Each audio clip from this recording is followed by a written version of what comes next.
Hi, welcome to our channel where we share the most intriguing stories. When a reclusive veteran refuses to sell his remote mountain cabin, he sparks a ruthless war with a corrupt HOA queenpin and her enforcer husband. But they picked the wrong man to threaten because this land hides more than just trees. It hides a fighter who won't back down. The wind in the Sangre de Cristo Mountains has a way of speaking to you when you've lived long enough in silence. Some days it whispers.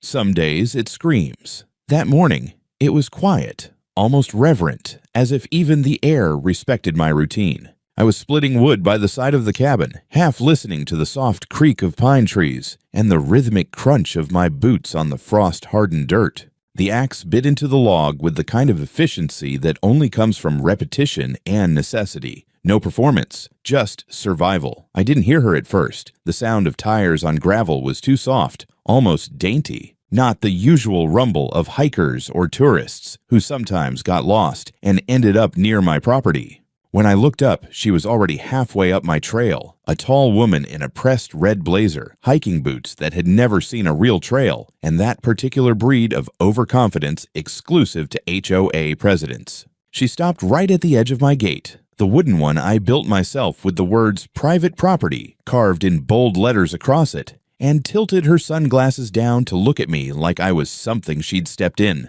"You're Matt Donovan, right?" she asked, as if the answer wasn't obvious. I nodded once, leaned on the axe, and waited. She didn't bother with introductions. "I'm here about your cabin." Of course she was. She glanced around like she was inspecting a run-down tool shed. "This place? It's going to be a problem. You're sitting on prime elevation. Views, forest access, no HOA oversight. We could develop the hell out of this."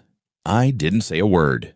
"I'm expanding Mountain Crest Estates. You're smack in the middle of the grid. So, name your price."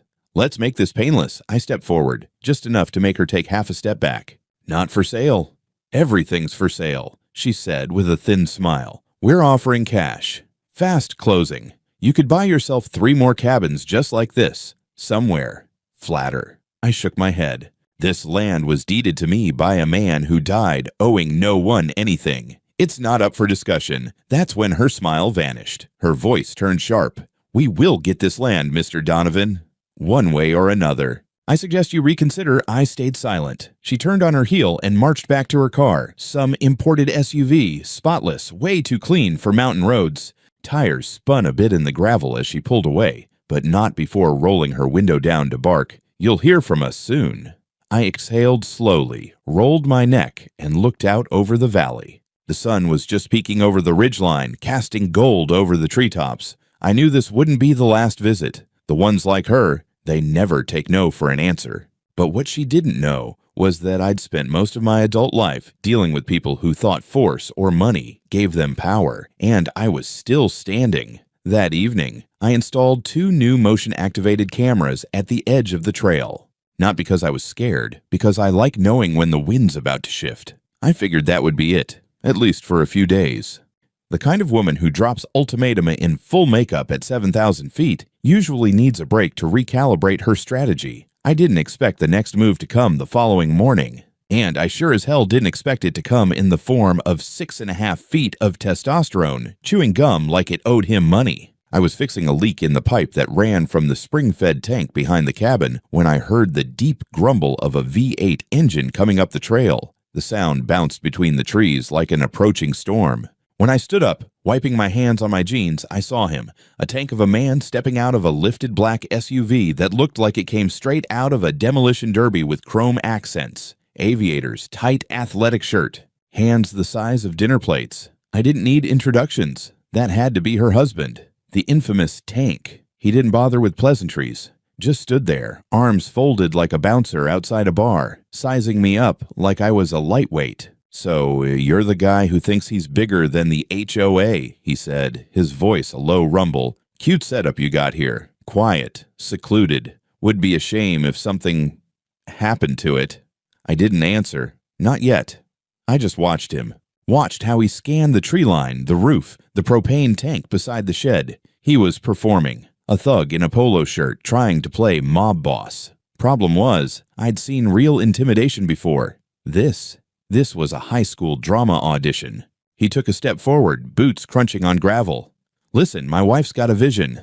That means you either get on board or get out of the way. I'm here to help you understand. That's still no answer. I took a sip from the metal thermos in my hand, stared him down, and finally said, "You're standing on private property. And you're not invited." He smiled, took another step. "Come on, man. Don't be that guy. Just say a number. 1 million? 2? Hell, we'll even cover the closing costs." I set down the thermos slowly and stepped forward till there were maybe 3 feet between us. "You've got 5 seconds to turn around, get in your toy truck, and drive back to HOA land." His smile faltered just a bit. He didn't like being talked down to, especially by someone not impressed by his bulk. He moved in close, real close, and jabbed a thick finger at my chest. "You're gonna regret this. People who cross Karen don't get second chances." Then his hand moved fast, grabbed the collar of my flannel shirt, and yanked. Sloppy. Telegraphed. I let him have the first move, just long enough for him to commit. In less than 3 seconds, I had his wrist locked, his center of gravity broken, and his massive frame slammed down into the gravel with a satisfying thud. His breath left him in a hard grunt, and his sunglasses flew off into the brush. I didn't hit him, didn't need to. I just stood over him, one boot lightly pressing his wrist to the dirt. "Next time you touch me," I said calmly, "it's going to end worse." Much worse, he didn't say anything, just stared at me with eyes full of confused rage and something else, humiliation. The kind of look a man wears when the reality doesn't match the movie in his head, when brute strength meets experience. I let him go, turned my back on him, and walked toward the cabin. He got up slow. I heard him spit, then mutter something under his breath. "You think you're tough? We'll see how tough you are when you're in court, asshole." I didn't look back, just called over my shoulder, "Try it." He got in his SUV, tires screeching as he backed up the trail, gravel spraying. When the dust finally settled, I stood there a moment longer, breathing slow. Then I walked inside, pulled the footage from the camera mounted to the porch beam, and saved every second of it to 3 separate drives. Let them try the legal route. I'd fought in countries that didn't even have courts. I was ready.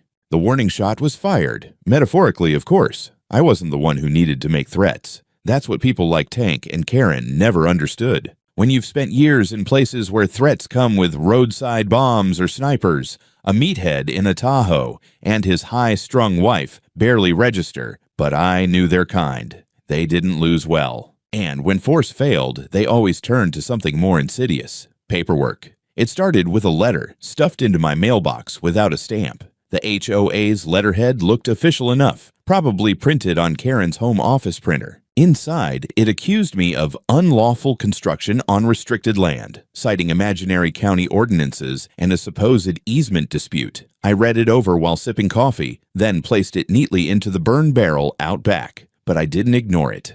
I scanned the original and forwarded it to Tom Winslow, my lawyer and an old friend from the 10th Mountain Division. Tom specialized in land disputes and had a particular fondness for crushing suburban tyranny. 2 days later, a deputy from the county sheriff's office drove up the trail. Not one I recognized, a new guy, too young to be cynical yet, but already carrying that departmental stiffness. He stepped out, rested his hand on his belt, and said, "Afternoon, sir. I'm responding to a complaint filed by Mountain Crest Estates HOAI motion to the porch. Coffee? Or is this a stand-and-talk kind of visit?" He declined the drink, but accepted a seat. I watched him glance around the property like he was trying to decide if it was a meth lab or a militia compound. I handed him a manila folder. Inside, notarized deed transfer from Harold Jenkins to me, with GPS coordinates that matched county records, certified zoning maps, permits for the solar array and graywater system, and my last property tax receipts. He thumbed through the documents slowly. "They said you were building without permits."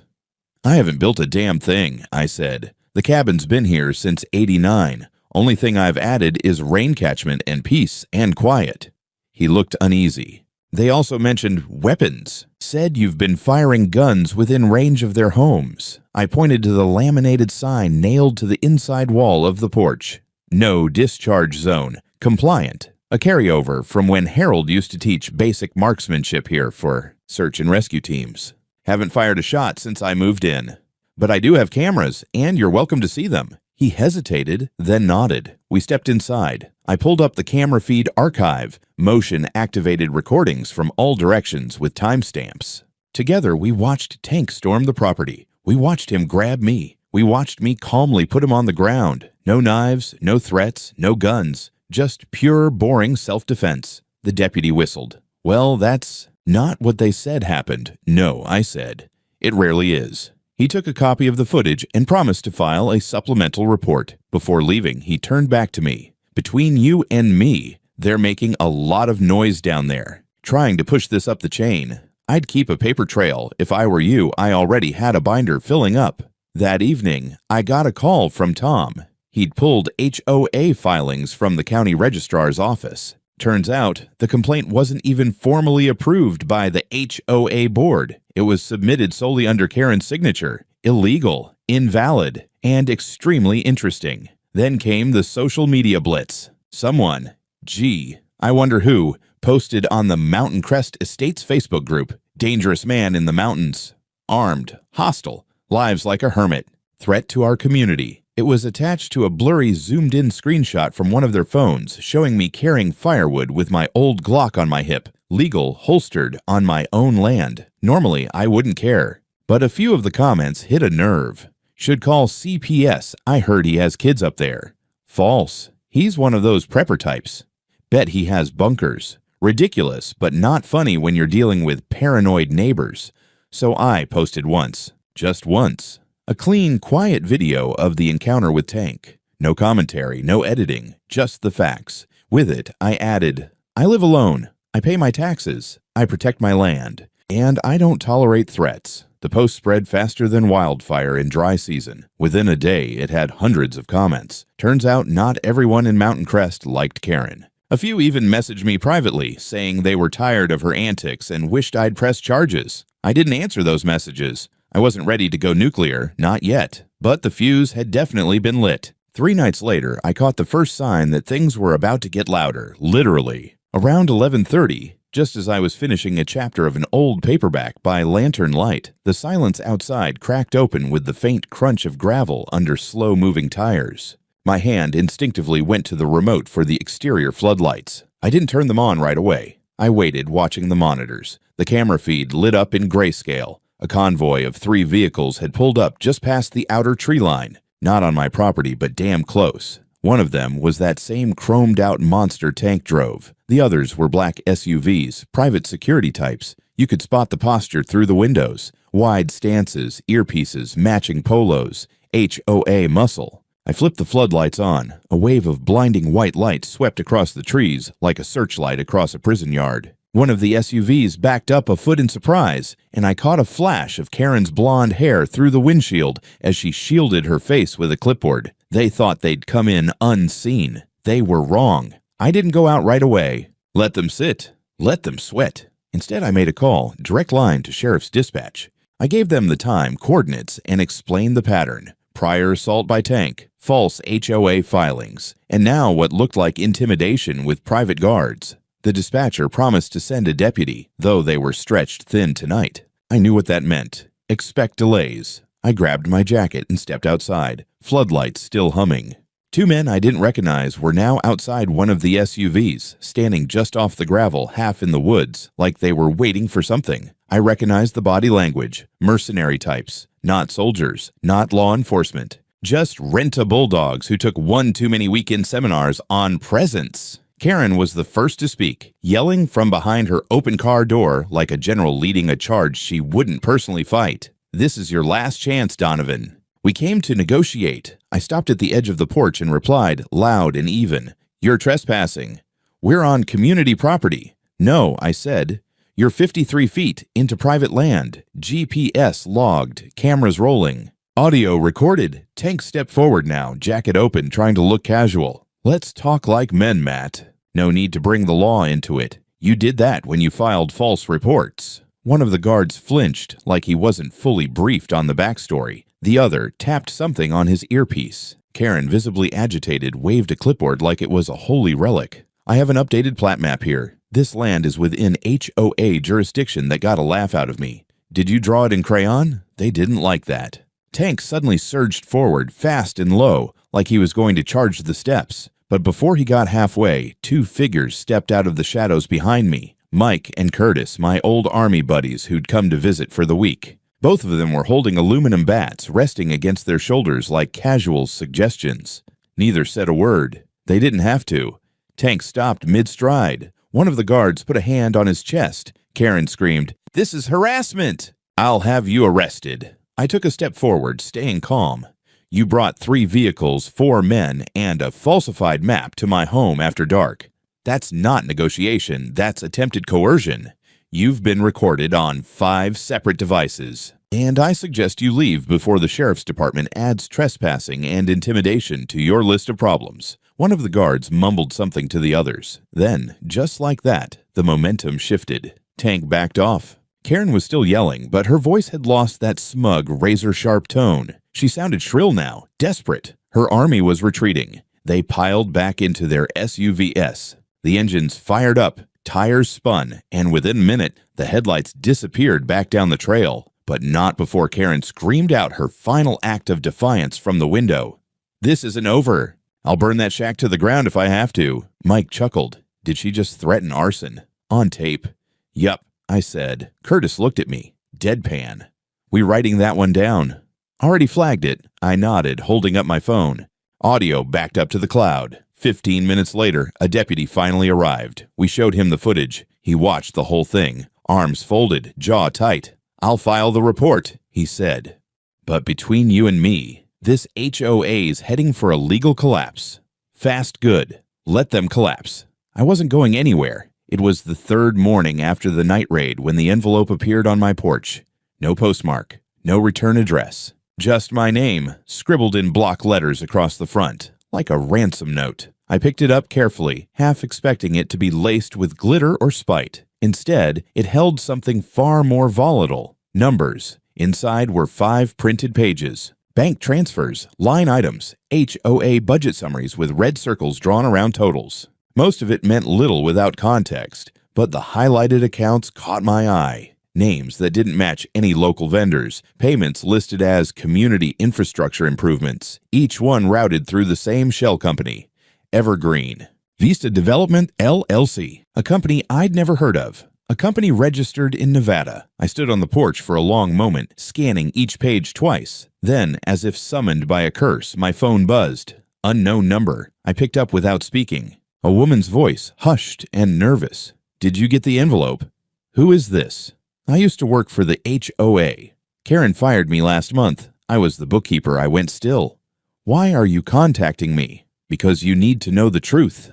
They're not trying to buy your land to expand the HOA. They need it to cover their tracks." She told me her name was Linda Marks. Said she'd been handling the books for Mountain Crest for 2 years. At first, it was little things. Inflated maintenance charges, mileage reimbursements that made no sense. But over time, she started seeing deeper patterns, recurring payments to the same company, supposedly for landscaping, road repaving, snow plowing, all services that were never performed. When I brought it up, Karen told me to shut up and shred, her words. Then she had her husband threaten me in the parking lot. I didn't doubt it. I asked if she'd go on record. She hesitated. "I'll give you everything I have, but I won't be the one testifying. Not unless I have protection." I agreed to meet her. Public place, broad daylight, neutral ground. She picked a coffee shop down in Westcliff. I brought a small recorder and my lawyer, Tom.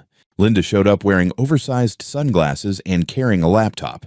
Nervous, but solid. We sat in a back booth, and for the next hour, she laid it all out. Karen and Tank had been funneling HOA money through fake contractors for over a year. The plan was simple. Use the HOA's capital to fund Evergreen Vista, then buy out nearby properties under the radar. The last piece was my land, the crown jewel. They'd planned to demolish the cabin, subdivide the lot, and flip it through Evergreen Vista for 10 times the original value.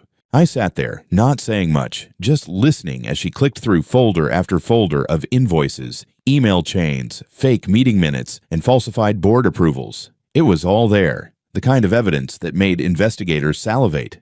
Tom leaned in. "You okay with handing this off to the county?" Linda nodded. "Yes, but not to local law enforcement. Karen's brother works dispatch." Of course he did. Tom made a call to his contact at the Colorado State Attorney General's office.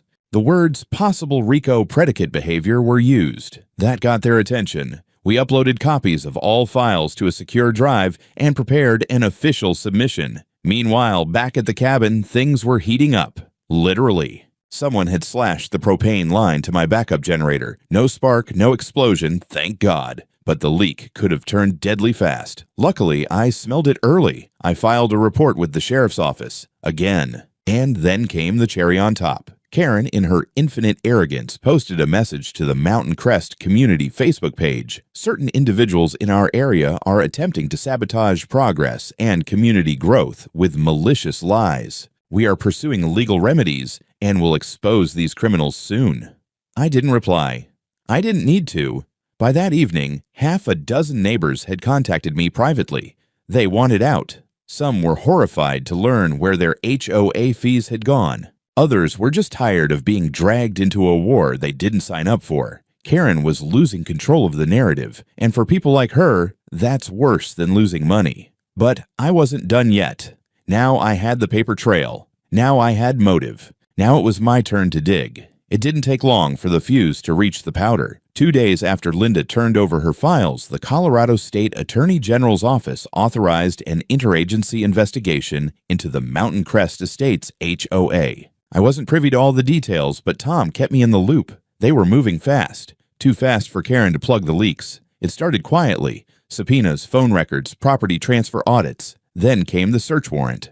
That morning, 2 black Suburbans and a marked sheriff's cruiser rolled up to the HOA's main office, a prefab building behind their community clubhouse with faux stone siding and fake columns meant to mimic wealth. From my ridge, I watched it unfold on the live stream from my drone, which I had hovering at legal altitude and recording everything. Agents entered with purpose. No guns drawn, just clipboards, gloves, and warrant folders thick with probable cause. Karen was there, of course, wearing sunglasses indoors, pacing like a CEO about to be ousted. Tank showed up 10 minutes later, already yelling at the deputies before he was out of the truck. I couldn't hear the words, but his body language said plenty. Red-faced, jab-fingered, swagger on fumes. Then, in a moment that I must have replayed 50 times later that night, an agent opened the office's side door and wheeled out 2 hard drives and a banker's box filled with binders, laptops, and a torn manila envelope with my name on it. That was when Karen snapped. She lunged at the agent, tried to grab the box, screaming,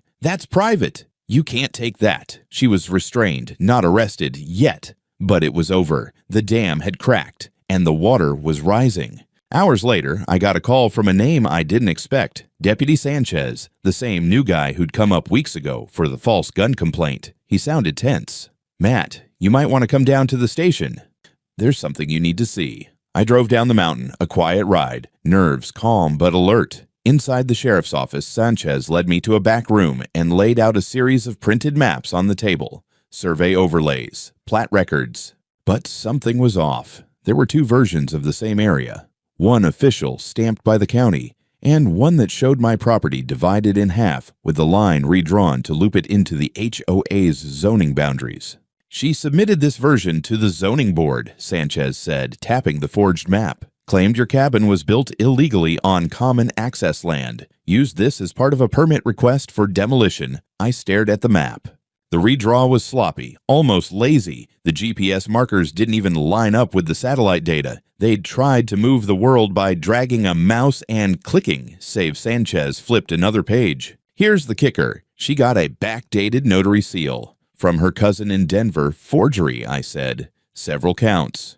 And if they find she used this to try to move title or request zoning changes, that's criminal intent." I signed a sworn affidavit. Tom sent an emergency filing to the district court requesting a declaratory judgment to confirm boundary legitimacy and block any fraudulent transfers. The court granted a temporary injunction within 48 hours. Meanwhile, the investigation into the HOA was exploding. They found expense reports for non-existent contractors, emails referencing off-the-books bonuses, internal chat logs where Karen bragged about how the cabin will be ours soon enough. I knew the net was closing, but what I didn't expect, what I didn't see coming, was the final act of desperation.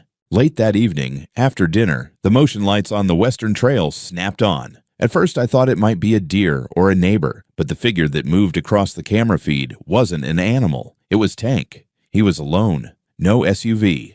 No guards. Just him. A duffel slung over his shoulder, stumbling like a man halfway between drunk and desperate. He ignored the signs past 3 no trespassing markers and walked right up to the cabin gate. He didn't say a word, just stood there. I stepped outside, the dogs barking from inside the cabin. I didn't have a weapon visible, but I didn't need one. He looked up at me like a man whose world had shrunk too fast. "I just wanted to win," he said. "She said it would fix everything." I didn't answer. He dropped the bag at his feet. It landed with a metallic clunk. I stepped closer, carefully, and opened it. Inside, paperwork, HOA documents, USB drives, the missing ledger. A hard copy of the forged map, complete with handwritten edits in Karen's handwriting. He looked at me, hollow. "I'm done lying for her." And then he walked away into the night. The grand jury moved faster than I thought it would. Maybe it was the media pressure. The local paper had run a front-page spread titled "From HOA to RICO. Shocking Allegations Rock Mountain Crest Estates." Maybe it was the sheer volume of evidence. Or maybe it was just the universe finally punching back. Either way, the indictments dropped within 10 days of Tank's late-night surrender. Karen Lovell charged with conspiracy to commit fraud, wire fraud, forgery of public documents, abuse of HOA authority, and attempted unlawful seizure of private property. Her husband, listed under his real name, Nathaniel Lovell, faced accessory charges, criminal intimidation, and obstruction. 23 total counts between them. And the cherry on top, the state froze Evergreen Vista Development's accounts and labeled the entire HOA as under forensic audit, meaning their operations were suspended pending further review. HOA meetings were canceled. The board resigned en masse within 48 hours. No one wanted to be the last one standing when the music stopped. I got my court summons 2 weeks later, not as a defendant, but as a primary witness. Tom prepped me for the testimony, walking me through every document, every date, every pixel of footage we had. We didn't have to embellish. The truth was damning enough. The courthouse was packed, news vans outside. Karen showed up in a beige pantsuit like she was attending a real estate seminar, not a felony hearing. She kept her head high, but I saw it. The twitch in her jaw, the way her fingers flexed constantly. Tank didn't make eye contact with anyone. He looked like a linebacker who knew the next snap was going to be his last. I was called on day 2. I walked to the stand in boots and a clean shirt. Nothing fancy. I looked the jury in the eye, one by one. Then I told them everything. From the first visit, where Karen tried to buy me out like a piece of roadside fruit, to Tank grabbing my collar, to the forged documents and midnight intimidation runs. I described the propane line being cut, the doctored maps, the Facebook smear campaign. I showed them the map overlays, the drone footage, the notarized documents. Then I handed over the duffel bag. The prosecutor unzipped it slowly, like it was radioactive, and pulled out each piece. The room fell dead silent when they saw the original forged zoning map with Karen's handwriting on it. Edits, arrows, a sticky note that read, "Make sure county clerk only sees this copy." Then came the USB drive. The prosecutor queued it up on a monitor. It played a screen recording, Karen's desktop, with an email open. She was explaining to a contractor how to overstate project costs to pad Evergreen Vista's account. The timestamp matched one day after the HOA voted on a new security lighting budget. The defense had nothing. They didn't even call Karen to the stand. Tank, to his credit, pleaded guilty to avoid a longer sentence. His statement was short but clear. "I let my wife convince me that intimidation was business." I was wrong, Karen. She didn't say a word. The jury deliberated less than 3 hours. Guilty. On all counts. The judge didn't waste time. Karen got 18 years, no parole for the first 10. Tank got 7. Evergreen Vista was dissolved, assets seized. A restitution fund was created. Every dollar they skimmed from residents was to be returned. The HOA was disbanded by court order. My land was affirmed in the final judgment as individually owned, immune to annexation, and record-corrected at the county level to prevent future attempts at reclassification. In short, they couldn't touch it again. Ever. I walked out of that courthouse into crisp mountain air, my boots hitting pavement like war drums. A couple of neighbors, people I'd barely spoken to before, nodded as I passed. One of them said, "Thank you." I didn't answer. Just tipped my hat and kept walking. I wasn't their hero. I was just the man who told them no, and meant it. The mountains didn't change. Even after the headlines faded, after the last court hearing closed, after the last check was cut from the restitution fund, the Sangre de Cristo Range stood as it always had, cold, tall, indifferent. That was part of why I lived here. The peaks didn't care about HOA drama or forged documents. They didn't blink when people lied or when justice showed up in a black SUV with a search warrant. The mountains watched everything but judged nothing. I liked that. It had been 3 months since the trial, long enough for the dust to settle, for the news vans to find something fresher to chase, for the remaining residents of Mountain Crest to form a new interim board and start the long, painful process of rebuilding what Karen had poisoned. A few even reached out to me, letters in envelopes with real stamps and handwritten apologies. Some said they had no idea what was going on. Others admitted they'd been too afraid to speak up. One woman offered me a pie and a handshake. I accepted the pie. The cabin had survived, but just barely. The legal storm had taken its toll. A few of the window frames had been warped from the sudden drop in temperature during the week the power had gone out, and the generator needed a complete overhaul. The roof had held up, but the gutters were torn half loose from when Tank and his private goons stomped around like they were clearing an embassy. Still, nothing that couldn't be fixed with a few weekends of sweat and a truckload of lumber. I'd spent the better part of October repairing things with my own hands. No contractors, no permits, just me, my tools, and the quiet satisfaction of building something the right way. Again.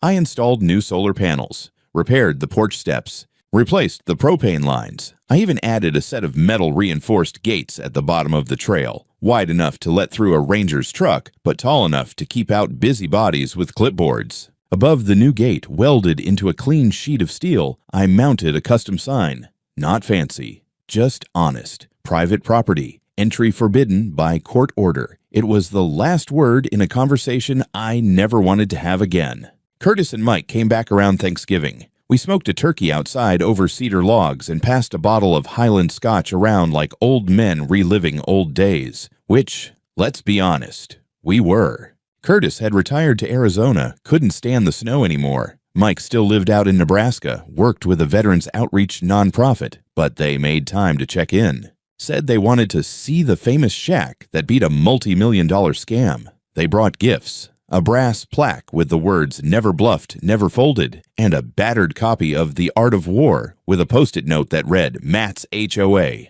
Survival Manual. I mounted the plaque above the mantel, left the book on the coffee table, still haven't opened it. After dinner, we sat outside under a sky so clear you could see the entire Milky Way like a brushstroke across black velvet. The fire popped softly. Snow had just started to fall, light and dry, hissing as it hit the cast-iron stoveplate I'd repurposed as a fire ring. Curtis leaned back and asked, "So what now?" I shrugged. Same as before. Live quiet. Sleep deep. Stay out of town if I can help it. Mike smirked. You ever think about selling this place? Now that it's famous and all, I didn't answer. I didn't need to. They knew. We sat in silence for a while, not the awkward kind. The good kind. The kind that comes only when you've earned peace through fire. The kind you can only share with people who've seen the worst in the world and still come back to fix a fence instead of burn it down. Later that week, I got a letter in the mail from the county. It was short and to the point. The district judge had signed off on a permanent protective designation for my parcel. No HOA, no annexation, no rezoning. The property line was now locked in court records, in GPS databases, and in 3 separate state repositories. It might as well have been chiseled into granite. I folded the letter and placed it in a fireproof safe behind the old wood stove, right next to Harold's will and the deed transfer that started this whole mess. Every so often, I still get hikers who wander a little too far off the trail and come up my way. Most are polite. Some get curious. A few ask if I'm that guy from the news. I tell them I am, but only when I feel like talking. A few weeks ago, a family passed through. Mother, father, 2 kids looking for wildflowers. They'd rented a cabin nearby, not realizing it was once managed by Evergreen Vista. The father asked if they were trespassing. I shook my head. Not yet, I said, but one more step that way, and you'll meet the business end of a county line. We laughed. I gave the kids some hot cocoa and pointed them toward the lower ridge where the fireweeds still bloomed in the winter sun. Later that evening, I stood on the porch with a cup of coffee and watched the last orange light disappear behind the peaks. The cold crept in like a whisper, but the cabin held it off. Sturdy, warm, alive. Somewhere out there, Karen was trading beige pantsuits for a jumpsuit with numbers on the chest. Tank was probably doing push-ups in a county facility, trying to reclaim a fraction of his pride. The HOA no longer existed, just a memory of what happens when greed gets too loud and meets someone willing to say no, and me. I was still here, still standing, still home.